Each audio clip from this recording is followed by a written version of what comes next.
Numru ta' ħaddiema tas-sigurtà kif ukoll ħaddiema klerikali li jaħdmu mal-privat fl-Isptar Mater Dei u Serent Nimamo Oncology Center minn nhar it-tnejn se jkunu qed isegwu direttivi mogħtija lilhom mill-General Workers Union. Il-ħaddiema mhux se jirrispondu t-telefon u mhux se jużaw il-kompjuter. Charles Gallia, segretarju tal-General Workers Union għat-Taqsima Professjonali, Finanzi u Servizzi, qal li sakemm dawn il-ħaddiema jiġu trattati inqas minn ħaddiema oħra jibqgħu jagħmlu xogħol inqas. Fost affarijiet oħra dawn il-ħaddiema qed jipprotestaw għal fatt li qed jiġu diskriminati fil-parkeġġ.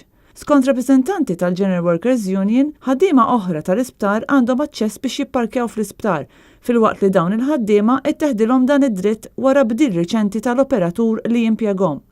Theo Vella, uffiċjal tas-sigurtà u tal-infurzar tal-liġi fih dan il-General Workers Union, ikkwota t-termini tar-referenza fil-kuntratt tal-ħaddiema tal-isptar, fejn jgħid li dawn għandhom dritt tal-parkeġġ bla ħlas fl-istess isptar.